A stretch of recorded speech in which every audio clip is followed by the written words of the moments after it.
Mga kafan, may buntag. For today's video, ubani ko ninyo kay mag road trip ta karon o kutob sa tumaagian ato kanang i-vlog labi na sa makita nato sa palibot.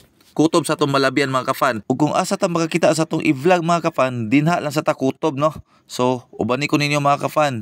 Kinindalanan na po ni sa Bayanga. So karon di ata sa Don Solio nakaabot, nalabyan na to ni prutasan dani kay balitaan ako barato ra daw kuno ang mga prutas danhi kay naa dani ang mga farm sa mga prutas dinhi sa Dakbayan. Sa ata sa Barangay Dasolihon atong giduulan ning nabaligag marang eh punta na to ayo.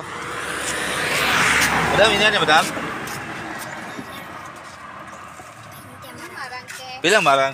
20. Tag 20 ra nang marang guys oh. Eh, masih ada kan ni? Diba ni? Hinog ni tanan madam ba? Ay lagi mo sir. Akan yun? Okay. Pila ka mo? Dua lang. Ug samtang napili-pili ko sa mga prutas, nainabi na ko si madam nga tag-iyanin tindahan nga matod pa niya dili pating season sa mga marang muna nga dili pa kay ko makakitag display karong panahon na gamay ra ang display nila sa marang. Ug matod pa niya once in a year lamang daw kuno mamunga ang marang. Dayon nanghangyo na lang pud mi ni madam nga pwede ba nga dinhi nila mi mangaon sa iyang lamisa pay gali kay ni sugot pa pud siya mga kafan.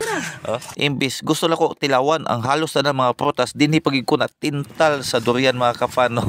So muna nga nagpabu ako og durian ni madam balag medyo mahal. Ug ako po nadunggan nga kining Barangay Dasolihon gitawag po siya og usa sa mga major food basket in Mindanao kay tapad ra gyud siya o likod ra gyud siya sa Bukidnon mga kafan. Muna nga maengganyo ka kay perte pagin daghana pang mga display sa mga prutas nga fresh from the farm pagin mga kafan ato makita sa mga display dinhi sa Barangay Dasolihon. Bago pang na kuan na harvest. Kani mga kuan mali siya, mga green ng isa. Usa man siya? Ambot ana sa iya nga lansunis unsa na lansunis hilaw pag yon. Hilaw pati ani kay medyo green pa man. Mohino ko na pinog pag na siya. Actually si madam dagan pa siyang mga tinda daniyo, na mga saging oh. Oh tanawa oh. Ani mga kafan nagpaapila pud tag-abli aning kuan kaning durian. So na po tayo marang giputos ta ni madam. Okay. So ato ni tilawan karon kaunta. Ug samtang nagkalingaw pud tagkaon dinhi dapita, ma-feel ginato ang fresh air ba. Mabati na tong huni sa kalanggaman, mga tweet mga me sa mga kandeng kana mga tingog sa mga hayop nga diin makaingon gid nga kung nature lover ta, pwede tang maglaag dinhi dapita mga kafan.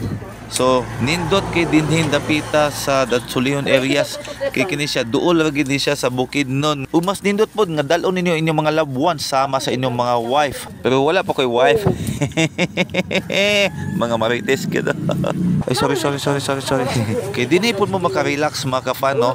Then ato pod i-promote ang lugar dinhi kun diin daghang mga prutas nga display. Ato pod i-promote ang tindahan ni Madam Lodi Rosal nga atong gihapitan dinhi kay usa po ni sa tourist attraction dinhi sa Cagayan de Oro mga kafan. Kaning ilang area dinhi nga pertibog nawa. Fresh kayo ang hangin.